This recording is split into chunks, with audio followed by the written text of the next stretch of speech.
left off, and basically we created our module here.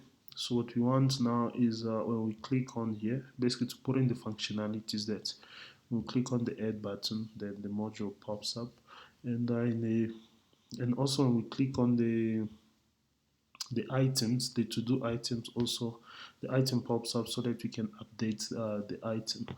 So the first thing we need to do is hide it by default. So we'll basically come here on the styling and hide them. Basically say style none, display none. Right. If we come back here, we'll refresh, they are gone. Right.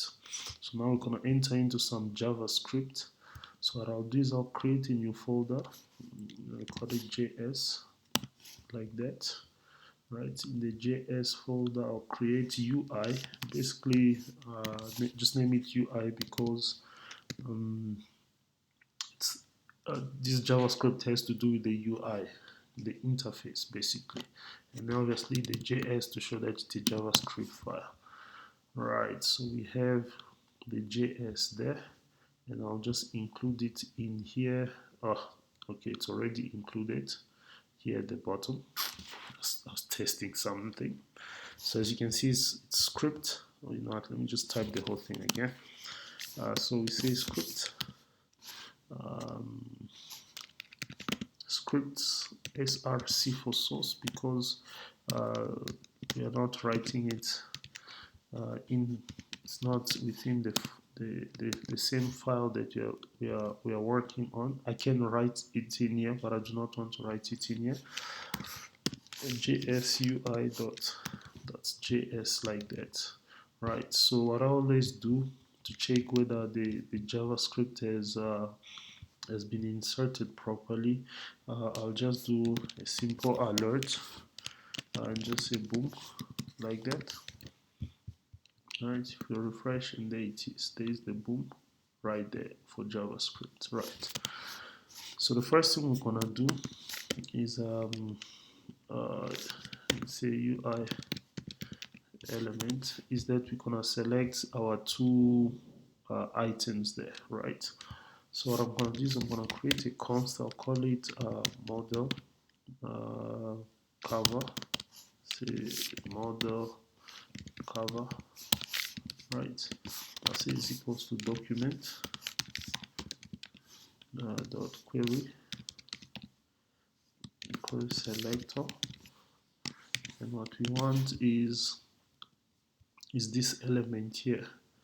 So on the cover, and so basically just like we select in CSS when we want to style a component or an element, you can also do the same with JavaScript if ever you want to manipulate it. Right, so I'll create a second one for the content, and don't want to cause any let's just select the content and then give it like that. Right, okay, now I'm gonna create a function here. I'll call it for opening model, say model open. Right, so this menu is to write a function. Say model open is equals to, what's wrong with me this morning, it's equals to that. Right, so you can write that as a function. Right, so you can write a function like that.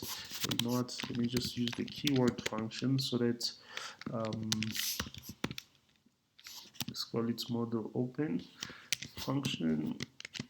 And basically what happens is when this function is triggered, we want the model to open basically. So what we do is we say model, we start with the cover, and we want to change the style of the cover. Right, what style do we want to change? We want to change the display style and change it to block. Right,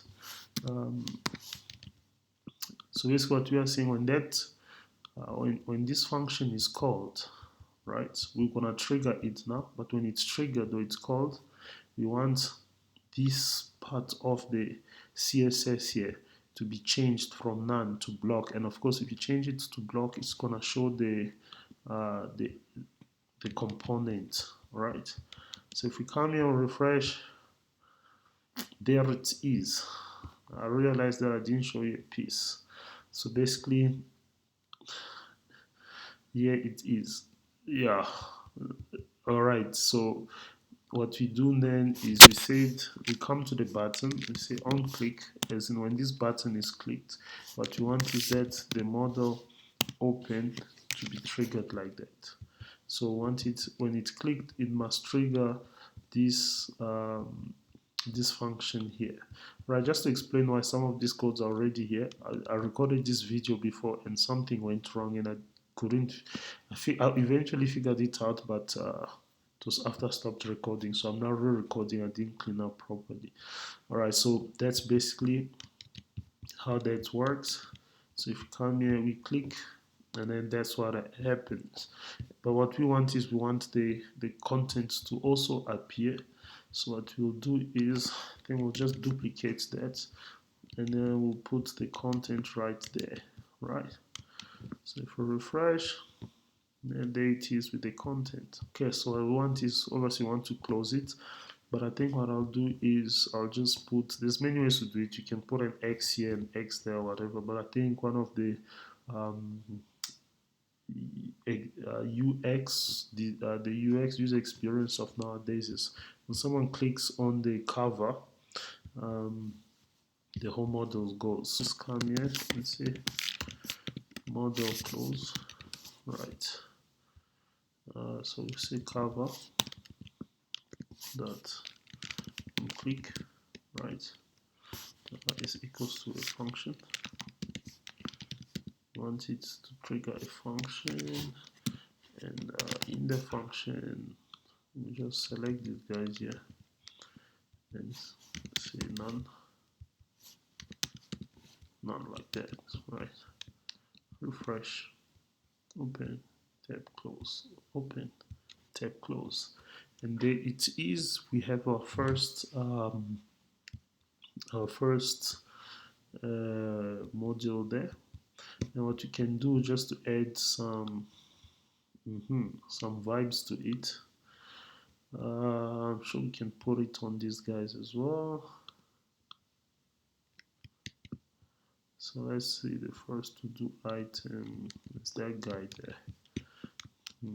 Let's see, when it's clicked, and that's what happens. Closed, when you click, close, this guy is clicked, and there you go.